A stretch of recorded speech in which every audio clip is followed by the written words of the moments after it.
Back to my channel. ఈరోజు ఏం జరగబోతుందో తెలుసుకుందామా? ఇంకా ఎపిసోడ్లోకి వెళ్ళిపోతే కార్తీక్ శివన్నారాయణని నిలదీస్తూ ఉంటాడు. చెప్పు తాత, ఇప్పుడే నేను తప్పు చేశారని నువ్వు చెప్తే ఈ క్షణమే నేను తల దించుకొని వెళ్ళిపోతాను. చెప్పు తాత, నేను తప్పు చేశారని ఒక్క మాట నువ్వు నాకు చెప్పు, నేను ఇప్పుడే ఇక్కడికి వెళ్ళిపోతాను అని అనగానే దీప బావా అని అంటుంది. లేదు దీప, నేను ఈరోజు చేసింది మంచా చెడా అన్నది పక్కన పెట్టాలి, కానీ ఈ ఇంట్లో నాకు దేవాలయంతో సమానం. ఈ ఇంట్లో ఎప్పుడు మంచి చెప్పారు తప్ప చెడు గురించి ఏ రోజు చెప్పలేదు.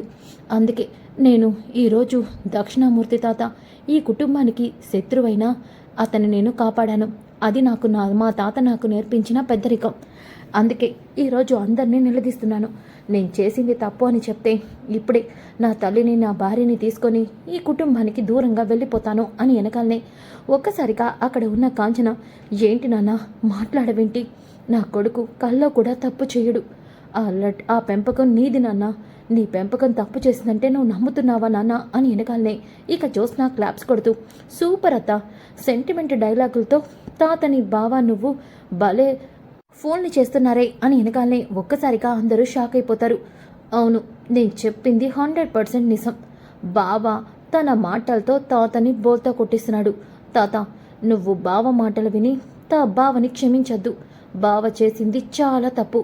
ఈ కుటుంబానికి శత్రువైన మనిషి ఎప్పటికీ ఈ కుటుంబానికి దగ్గర కలడు.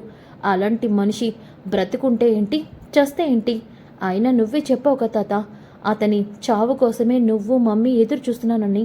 అలాంటప్పుడు అది జరుగుతున్నప్పుడు చూసి సంతోషపడాల్సింది పోయి బావ ఇలాంటి పని చేయడం ఏంటి? కాబట్టి బావ చేసింది 100% తప్పే. బావని నువ్వు క్షమించడానికి వీల్లేదు. అవును, ఒకవేళ బావ ఆ రోడ్డు మీద పడిన ఆ దక్షిణామూర్తిని కాపాడి హాస్పిటల్కి తీసుకెళ్ళకపోయి ఉంటే ఈ పాటికి నీ శత్రువు చావు కబురు నీకు అందేది. అప్పుడు నువ్వు గెలిచేవాడివి, ఈ కుటుంబం కూడా చాలా సంతోషపడేది. కానీ బావ అలా జరగకుండా ఆ దక్షిణామూర్తిని కాపాడాడు. కాబట్టి బావ చేసింది తప్పే. లేకపోతే ఈ పాటికి ఆ దక్షిణామూర్తి చచ్చి శవల్లా పడుండేవాడు అని అనగానే ఒక్కసారిగా దీప, ఏం కూసావే అంటూ జ్యోత్స్న చంప పగలగొడుతుంది. దాంతో అక్కడ ఉన్న అందరూ కూడా షాక్ అయిపోతారు. ఇక పారిజాతమైతే, ఏయ్ దీప, ఏం చేస్తున్నావు నువ్వు అని అనగానే, క్షమించండి తాత, నేను జ్యోత్స్న మీద చేయి చేసుకోవడం మీరు తప్పు అనుకుంటే నన్ను క్షమించండి. కానీ ఒక పెద్ద ఆయన్ని, చావు బతుకులో ఉన్న మనిషిని అలా మాట్లాడడం కరెక్ట్ కాదు. ఆయన ఎంత కాదన్నా సుమిత్రమ్మ గారికి కన్న తండ్రి. అలాంటి ఆయన చనిపోవాలి అనడం నాకు నచ్చలేదు అని అనగానే ఇక జ్యోత్స్న, తాత చూసావుగా దీప రియాక్షన్, నర్మై, మంచి చెడు వాడికి ఎలా నేర్పించానో నీకు కూడా చిన్నప్పటి నుంచి అలాగే నేర్పించాను. కానీ నా పెంపకం ఇంత ఘోరంగా ఉంటుందని నిన్ను చూస్తేనే అర్థమవుతుంది. తాత, ఏంటి తాత, ఒక మనిషిగా అయినా ఆలోచించకుండా శత్రువు చావు కోసం ఎదురు చూడమని చెప్తున్నావా? అంటే నీ తాత నరరూప రాక్షసుడు అనుకుంటున్నావా? లేదంటే నీ తాత ఒక హంతకుడు అనుకుంటున్నావా? అంటే తాత, ఇక నువ్వేమీ మాట్లాడద్దు. ఈరోజు నా మనవడు కార్తీక్, అలాగే నా మనవరాలు దీప కోపానికి, ఆవేశానికి, మంచితనానికి, చెడుకి తేడా ఏంటో నా కళ్ళకి కట్టినట్టు చూపించారు.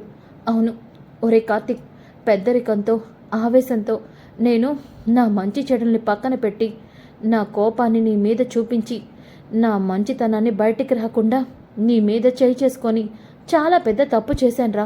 తప్పు చేశాను. అవును, ఆ క్షణాన అక్కడ దక్షిణామూర్తి ఉన్నా సరే నేను ఖచ్చితంగా నా బ్లడ్ ఇచ్చేవాణ్ణి. అవును, కానీ పంతానికి నేను నిన్ను చేయి చేసుకొని ఆ తప్పుని ఒప్పుకోలేకపోయాను.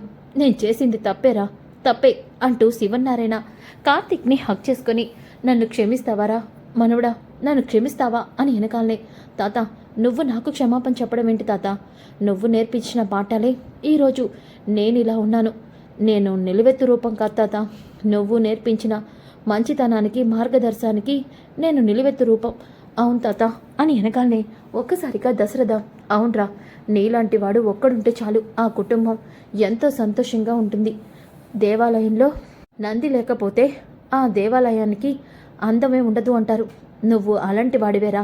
అవును అని వెనకాలనే ఇక జ్యోత్స్న, తాత దక్షిణామూర్తి, నోర్మై, ఇక నిన్నేమీ మాట్లాడదని చెప్పాను కదా. చూడు, మానవత్వానికి అర్థం తెలియదు కాబట్టి ఆ రోజు కాశీ రోడ్డు మీద పడుంటే కాశీని హాస్పిటల్కి తీసుకెళ్లకుండా కారు పాడైపోతుందని ఇంటికొచ్చాం. ఏం పారిజాతం, ఆ రోజు నీ మనవణ్ణి జ్యోత్స్న కాపాడలేదు. ఆ రోజు నువ్వు ఎంత బాధపడుంటావు. మరి ఇప్పుడేంటి నోరు మాట్లాడట్లేదు అంటే అది చూడండి, ఇక ఈ విషయాన్ని ఇక్కడితో వదిలేయండి. అలాగే ఇదంతా కూడా మన మంచి కోసమే అనుకోండి. కార్తీక్, ఇప్పుడు దక్షిణామూర్తికి ఎలా ఉంది? ఇప్పుడు బాగానే ఉంది తాత. తాత కూడా కళ్ళు తెరిచాడు. నువ్వే తనకి రక్తం ఇచ్చావని కూడా చెప్పాను. ఈ విషయం తెలిసి నువ్వు కోపడతావని కూడా దక్షిణామూర్తి చెప్పాడు. అలాగే తన ప్రాణాన్ని నువ్వు కాపాడావని దక్షిణామూర్తి నీకు 2 చేతులెత్తి దండం పెట్టాడు తాత అని వెనకాలనే ఒక్కసారిగా దక్షిణామూర్తిని నేను చూడాలి అని శివనారాయణ అంటాడు. అలాగే అక్కడ ఉన్న సుమిత్ర కూడా ఒక్కసారిగా షాక్ అయిపోతుంది. ఇక దశరథ, నాన్న, అవును, నాకు ఒకసారి దక్షిణామూర్తిని చూడాలనుంది. నేను రేపే దక్షిణామూర్తిని చూడటానికి వెళ్తాను అని చెప్పేసి శివనారాయణ అక్కడి నుంచి వెళ్ళిపోతాడు. ఇక ఒక్కసారిగా కార్తీక్, ఏం పెద్ద మేడం, చెవులేసి బాగానే విన్నారుగా, ఇప్పుడేమంటావు? బావా, నువ్వు పెద్ద మాయలోడివి. ఏదైనా మాయ చేసి నీకన్నీ అనుకూలంగా మార్చేస్తావు. నాకంతా తెలుసు అని చెప్పేసి జ్యోత్స్న చెంప మీద చేసుకొని దీప వైపు కోపంగా చూస్తూ అక్కడి నుంచి వెళ్ళిపోతుంది. ఇక కాంచన, ఒరే కార్తీక్, ఈరోజు మా నాన్న ఆవేశం చూసి ఖచ్చితంగా ఈ కుటుంబం 2 ముక్కలు అవుతుందనుకున్నాను రా. అమ్మా, తాత మంచివాడే, కోపంలో తాత మంచితనం కనిపించదు, అదే తేడా అని అనగానే శ్రీధర్, నువ్వు మామూలుడివి కాదురా, నా మేనకోడలు చెప్పినట్టు నువ్వు మాయలోడివే అని చెప్పేసి శ్రీధర్ కూడా కార్తీక్ని హక్ చేసుకుంటాడు. ఇంకా ఒక పక్కన సుమిత్ర, నీ కన్న తండ్రి చావు బతుకులో ఉంటే నువ్వు చూస్తూ ఊరుకుంటావా అత్త, కాపాడతావా అన్న కార్తీక్ మాటలే సుమిత్రకి గుర్తుకు వస్తూ ఉంటాయి. సుమిత్ర తనలో తాను చాలా బాధపడుతూ ఇక ఏడుస్తూ ఉంటుంది. అప్పుడే దీప సుమిత్ర గదిలోకి వెళ్తుంది. వెళ్ళేసరికి సుమిత్ర కళ్ళల్లో కన్నీళ్లను చూస్తుంది. ఇక దీపం చూసిన వెంటనే సుమిత్ర కన్నీళ్లను తుడుచుకుంటూ ఉంటే, కళ్ళల్లో ఉన్న కన్నీళ్ళని తుడుచుకుంటే కళ్ళల్లో బాధ కనిపిస్తుంది కదమ్మా అని అనగానే, దీప, నువ్వు దేని గురించి మాట్లాడుతున్నావు? మీ కళ్ళల్లో ఉన్న కన్నీరు, మీ బాధ నాకు తెలుసమ్మా. కన్న తండ్రికి బాగాలేదు అన్నప్పుడు, చావు బతుకులో ఉన్నప్పుడు అతను ఎలా ఉన్నాడో, కూతురు మనసు విలువల్లాట నాకు తెలుసమ్మా అని అనగానే ఇక ఒక్కసారిగా సుమిత్ర, దీప, నువ్వు కూడా చూసావా? ఇప్పుడు ఆయన బాగానే ఉన్నారా? బాగానే ఉన్నారమ్మా. కానీ తన కన్న కూతురు ఒక్కసారైనా వచ్చి తనని చూడాలని ఆయన బాధపడుతున్నారు. అమ్మా, ఒక్కసారి మీ నాన్నని మీరు చూడొచ్చు కదా అని అనగానే, దీప, అది ఏంటమ్మా ఆలోచిస్తున్నారు? దీప, నాకు కూడా నా కన్న తండ్రిని చూడాలనిపిస్తుంది. ఇప్పుడే వెళ్ళి చూడాలనిపిస్తుంది. ఒక్కసారి నన్ను నా తండ్రి దగ్గరికి తీసుకెళ్తావా దీప అని అనగానే దీప ఆనందంతో, తప్పకుండా అమ్మా, ఇప్పుడే బావకి చెప్తాను, ఎలా అయినా నిన్ను అక్కడికి తీసుకెళ్తానమ్మా అని అంటూ ఉంటే పారిజాత ఆ మాటల్ని వింటుంది. వెంటనే జ్యోత్స్న దగ్గరికి వెళ్తుంది. వసే జ్యోత్స్న, మనకి మళ్ళీ మంచి అవకాశం దొరికింది. ఏంటికి రాని? సుమిత్ర ఇప్పుడే దీపతో మాట్లాడడం విన్నాను. ఏం మాట్లాడింది? సుమిత్ర దక్షిణామూర్తిని చూడాలనిపిస్తుందంట. హాస్పిటల్కి తీసుకెళ్ళమని దీపని కార్తీక్ని అడిగింది. ఖచ్చితంగా వాళ్ళిద్దరూ మీ తాతకి తెలియకుండా దక్షిణామూర్తి దగ్గరికి సుమిత్రని తీసుకెళ్తారు. ఈ అవకాశం చాలు ఇంట్లో మనం గొడవ చేయడానికి. గ్రాని, అయితే మనం బావని ఫాలో అవ్వాలి. అప్పుడే కదా ఇంట్లో వాళ్ళందరికీ బావ చేసింది మనం ప్రూవ్ చేయగలం. అవునే, పద, వెంటనే మనిద్దరం కూడా హాస్పిటల్కి వెళ్దాం. ఎలాగైనా ఆ కార్తీక్ గాడిని దీపని రెడ్ హ్యాండెడ్గా పట్టుకుందాం. అప్పుడు మీ తాత వాళ్ళని జీవితంలో క్షమించడు. అవును, బావ సెంటిమెంట్ డైలాగులతో తాత మనసుని మార్చాడు. కానీ తాత శత్రువుని వీళ్ళు దొంగచాటుగా కలిస్తే తాత ఎప్పటికీ క్షమించడు అని చెప్పేసి జ్యోత్స్న అనుకుంటుంది. ఇక కార్తీక్ అలాగే దీప ఇద్దరూ కూడా ఈవినింగ్ సుమిత్రని దొంగచాటుగా బయటకు తీసుకెళ్తారు. ఇక అప్పుడే జ్యోత్స్న అలాగే పారిజాతం వాళ్ళ కార్ని ఫాలో అవుతూ ఉంటుంది. ఇక వాళ్ళు కారులో వెళ్ళి దక్షిణామూర్తి దగ్గరున్న హాస్పిటల్కి వస్తారు. ఇక సుమిత్ర గబగబా వెళ్ళి చూసేసి రావాలి అని చెప్పేసి అంటుంది. ఇక దీపా కార్తీక్ సుమిత్రని తీసుకుని దక్షిణామూర్తి దగ్గరికి వెళ్తారు. అప్పుడే జ్యోత్స్న అలాగే పారిజాతం కూడా హాస్పిటల్ రూమ్లో బయట నుంచుని ఉంటారు. ఇక పారిజాతం అయితే, నేను బయట ఉంటానే, నువ్వు వీడియో తీసుకో అని చెప్పేసి అంటుంది. ఇక జ్యోత్స్న ఫోన్ రికార్డ్ని ఆన్ చేస్తుంది. ఇంతలోకి సుమిత్ర, నాన్న అని దక్షిణామూర్తిని పిలుస్తుంది. ఒక్కసారిగా దక్షిణామూర్తి కళ్ళు తెరుస్తాడు. దక్షిణామూర్తి సుమిత్రను చూసి, సుమిత్ర అని చెప్పేసి సుమిత్ర చేతుల్ని పట్టుకుంటాడు. ఇక వెనక ఉన్న కార్తీక్ అలాగే దీప ఇద్దరు కూడా సుమిత్రని అలా దక్షిణామూర్తి ప్రేమగా చూడడం చూసి ఆనందంతో, తాత చెప్పాను కదా మీ కూతురు మిమ్మల్ని చూడటానికి తప్పకుండా వస్తుందని, మీరే అడిగారు కదా మీ కూతుర్ని అని వెనకాలనే, అవును నా కూతురు నన్ను 25 ఏళ్ల తర్వాత మళ్ళీ నాన్న అని పిలిచింది. నా కూతురు పిలుపు కోసమే ఈ కట్టె ఇంకా బ్రతికి ఉంది. అవును భగవంతుడు ఈ యాక్సిడెంట్ చేయించింది కూడా నా కూతుర్ని నాతో కలపడానికేనేమో. ఇప్పుడు నా ప్రాణం పోయినా ఏ సమస్య లేదు. నా కూతురు నన్ను నాన్న అని పిలిచింది, చాలు అదే చాలు అని వెనకాలనే, నాన్న అలా మాట్లాడొద్దు. లేదమ్మా, ఈ తండ్రి చాలా పాపిష్టోడు. కన్న కూతురు విషయంలో చాలా తప్పులు చేశాడు. బ్రతుకున్న కూతురికి తలకరువు పెట్టి చాలా పెద్ద తప్పు చేశాడు. అందుకే భగవంతుడు నాకు ఈ ఈ చివరి కాలంలో కూడా ఇంత శిక్ష విధిస్తున్నాడు. నేను తప్పు చేశాను అని వెనకాలనే, నాన్న ఏడవద్దు నాన్న, నువ్వే తప్పు చేయలేదు. అవును దయచేసి మీరు బాధపడద్దు. ఇప్పుడు మీరు బాధపడకూడదు. సరే నాన్న, ఇంట్లో అందరూ నా కోసం ఎదురు చూస్తారు. నేను ఇంటికి వెళ్ళాలి, వెళ్తున్నాను నాన్న. అమ్మ సుమిత్ర, ఇంకొకసారి నాన్న అని పిలువమ్మా అని వెనకాలనే సుమిత్ర నాన్న అంటూ ఏడుస్తూ అక్కడి నుంచి వెళ్ళిపోతుంది. జ్యోత్స్న ఈ వీడియో మొత్తాన్ని రికార్డ్ చేస్తుంది కదా. ఇక దీప అలాగే కార్తీక్ సుమిత్ర రూమ్ నుంచి బయటికి రాగాలనే అక్కడ జ్యోత్స్న ఉంటుంది. ఒక్కసారిగా జ్యోత్స్నని చూసిన సుమిత్ర, జ్యోత్స్న నువ్వేం చేస్తున్నావు ఇక్కడ అంటే, మమ్మీ అది అని వెనకాలనే ఇక కార్తీక్, అర్థం అవట్లేదా అత్త, మనం తాతని చూడటానికి వచ్చామని జ్యోత్స్నకి తెలిసింది. అందుకే దొంగచాటుగా మనల్ని ఫోన్లో వీడియో రికార్డ్ చేసింది. అది తాతకి చూపించి మన మీద తాత కోపం తెప్పించుకోవడం చేయడం కోసం అని వెనకాలనే ఒక్కసారిగా జ్యోత్స్న, లేదు బాబా, నేను అలా ఎందుకు చేస్తాను? దక్షిణామూర్తి తాత నాకు కూడా తాతే కదా, చూడాలనిపించింది అందుకే వచ్చాను. చూడాలనిపించినప్పుడు మరి దొంగచాటుగా ఎందుకు చూస్తున్నాం మేడం అని వెనకాలనే, అది అని అంటూ ఉంటే, అత్త ఒకసారి ఫోన్ చూడు, నీకే తెలుస్తుంది తమరు ఇక్కడికి ఎందుకు వచ్చారో ఏంటో. నాకు తెలిసి జ్యోత్స్నతో పాటు పారు కూడా రావాలి అని అంటూ ఉంటే అప్పుడే పారిజాతం, ఒసే ఇంకా ఎంతసేపు వీడియో తీస్తావే, వీడియో తీయడం అయిపోయిందా అంటూ పారిజాతం అక్కడికి వస్తుంది. ఒక్కసారిగా సుమిత్ర వాళ్ళని చూసేస్తుంది. ఇక పారిజాతం, అబ్బో అడ్డంగా దొరికిపోయానుగా ఇప్పుడు నేను అని అనుకుంటూ ఉంటే, ఏంటి పారు ఏదో వీడియో అంటున్నావు, ఏం వీడియో అని అనగానే, వీడియో అన్నానా, అలా అనలేదే, మీ తాతను చూసావా, చూడటం అయిపోయిందా, బయలుదేరదామా అన్నానే.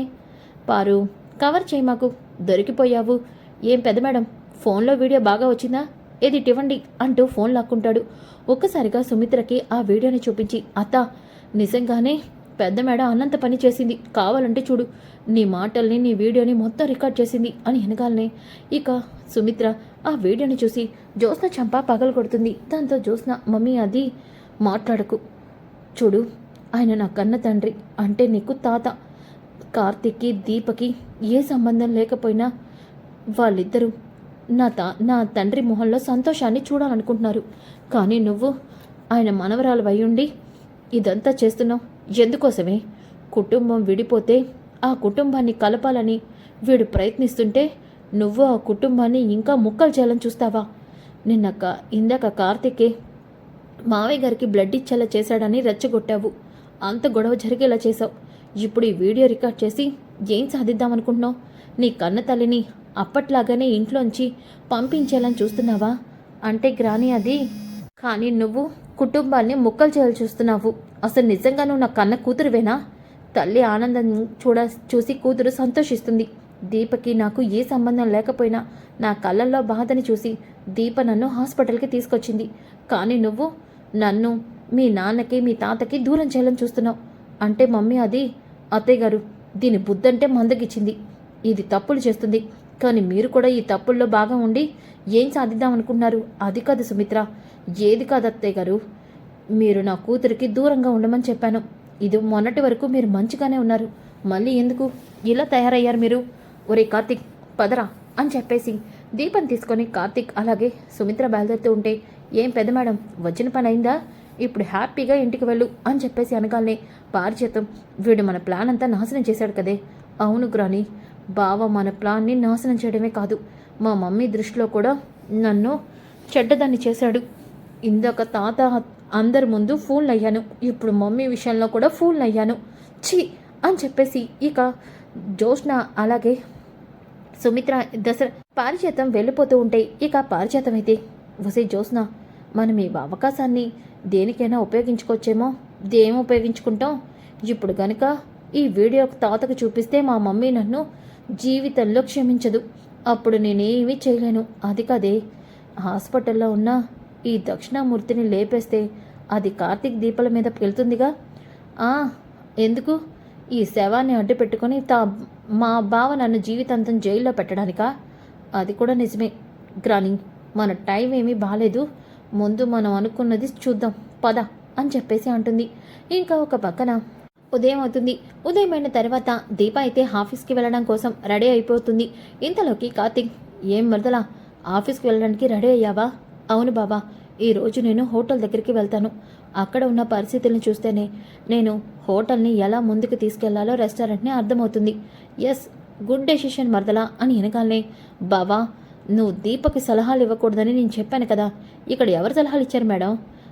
చూడండి పెద్ద మేడం, దీపే నాకు తానేం చేయబోతుందో చెప్పింది, నేనేమి చెప్పలేదు అని వెనకాలనే ఇక జ్యోత్స్న బావా ఈరోజు మనం కూడా మన రెస్టారెంట్ దగ్గరికి వెళ్తున్నాం. అక్కడికి వెళ్ళాక మనం ఏం చేయాలో ప్లాన్ చేయాలి. సరే పెద్ద మేడం, మీరు ప్లాన్ చేయండి, నేను స్టీరింగ్ తిప్పుతాను అని అంటాడు. ఇక కార్తీక్ జ్యోత్స్న ఇద్దరు కూడా బయలుదేరుతారు. ఇంతలోకి దశరథ దీపా నేను నిన్ను రెస్టారెంట్కి తీసుకెళ్తాను రామ్మ అని చెప్పేసి దశరథ అలాగే దీప కారులో వెళ్తూ ఉంటే ఇక దశరథ అమ్మ దీప నిన్న దక్షిణామూర్తికి ఏదైనా అయ్యుంటే ఖచ్చితంగా సుమిత్ర తట్టుకోలేకపోయేది. అవును నాన్న, నాకు తెలుసు నాన్న. అమ్మకి అలాగే మీకు తాతకి ఎందుకు దక్షిణామూర్తి తాత మీద అంత కోపం? మీకు వాళ్ళకి మధ్య ఏం జరిగింది చెప్పండి నాన్న. చూడమ్మా దీప, కొన్ని విషయాలు మనం తెలుసుకోకపోవడమే చాలా మంచిది. ఇప్పటికే నువ్వు మా కుటుంబానికి దూరం అయ్యి ఎన్నో కష్టాలు పడ్డావు. ఇప్పుడిప్పుడే నా కూతురు సంతోషంగా ఉందని ఈ తండ్రి ఆనందంగా ఉన్నాడు. ఇప్పుడు అదంతా తెలుసుకొని నువ్వు మళ్ళీ కష్టాల్లోకి వెళ్ళడం నాకు ఇష్టం లేదు. అందుకే ఈ విషయాన్ని నువ్వు ఇక్కడితో వదిలేస్తే మంచిది. దక్షిణామూర్తికి నువ్వు కార్తీక్ దూరంగా ఉండడం మంచిది. ఈ విషయంలో నేను నా కూతుర్ని కూడా ఏమీ చేయలేను, గుర్తుపెట్టుకో అని వెనకాలనే అది కాదు నాన్న, అమ్మ రెస్టారెంట్ వచ్చింది, నువ్వు దిగు, నాకు చిన్న పనుంది అని వెనకాలనే సరే నాన్న. దీపా నాన్న చూడమ్మా, నువ్వు ఈ రెస్టారెంట్కి ఎలాగైనా సీఈఓ అవ్వాలి. నా కూతురు సీఈఓగా ఉండడం నా కంటితో నేను చూడాలి. అందుకే నీ పేరును నాన్నకి నేను చెప్పాను. నా కోరిక నెరవేరుస్తావు కదా? తప్పకుండా నాన్న అని చెప్పేసి దీప అంటుంది. దశరథ చాలా సంతోషపడిపోతాడు. ఇక దీప రెస్టారెంట్కి వెళ్ళి రెస్టారెంట్ లోపల అన్నీ చూసి ఒక్కొక్కరికి ఒక్కొక్కటి చెప్తూ ఉంటుంది. ఇంతలోకి జ్యోత్స్న కూడా రెస్టారెంట్కి వస్తుంది. ఇక జ్యోత్స్న రెస్టారెంట్ని చూసి బాబోయ్ ఇప్పుడు నేనేం చెప్పి సేల్స్ని పెంచాలి? బావా నువ్వు ఇలా ఉన్న రెస్టారెంట్ని నెంబర్ 1 పొజిషన్లోకి వెళ్ళాలంటే ఏం చేస్తావు? చూడండి పెద్ద మేడం, ఇప్పుడు పని చేయాల్సింది మీరు, నేను కాదు. ఐడియా ఇవ్వాల్సింది మీరు, నేను కాదు. కాబట్టి మీ పని మీరు చూసుకోండి, నా పని నేను చూసుకుంటాను. నాది డ్రైవర్ ఉద్యోగం కాబట్టి నేను కార్ని చూసుకుంటాను. మీరు వెళ్ళి మీ పని చూసుకోండి. బావా అదే దీప్ అయితే నువ్వు హెల్ప్ చేసేవాడుగా? తప్పకుండా చేసేవాడిని. కానీ నా భార్య నీలా కాదులే, తన ఎవరి అవసరం హెల్ప్ తీసుకోదు. తన మాట అంటే మాట. ఎంతైనా శివనారాయణ మనవరాలు కదా. నేను కూడా శివనారాయణ మనవరాల్ని. అది డూప్లికేట్ అని తెలుసులే పెద్ద మేడం, ఎందుకు పద్దాగా వాగుతావు? నువ్వు పారు మనవరాలివి, లోపలికి వెళ్ళి నీ పని చూసుకో అని వెనకాలనే జ్యోత్స్న నీ పని దీప పని ఇద్దరి పని చూస్తాను బావా అంటూ లోపలికి వెళ్తుంది. కానీ కార్తీక్ పారు నిన్న చేసిన పనికి పారు మాట్లాడే ప్రతి మాట చూస్తుంటే పారుకి నిజం తెలిసిపోయింది. అలాగే దీప మావయ్య కూతురని కూడా పారుకి తెలిసిపోయి ఉంటుంది. అందుకే పారు నాటకాలు ఆడుతుంది. ఆడండి ఆడండి, మీరెన్ని రోజులు నాటకాలు ఆడినా జరిగేది ఒకటే. దీప సీఈఓ అవడం ఖాయం, మీ ఇద్దరి అంతు తేల్చడం ఖాయం. జ్యోత్స్న మెడలో 3 ముళ్ళు వేసేవాడు సిద్ధంగా ఉన్నాడు. ఈ పాటికి రంగంలో కూడా దిగుంటాడు అని చెప్పేసి కార్తీక్ అనుకుంటూ ఉంటాడు.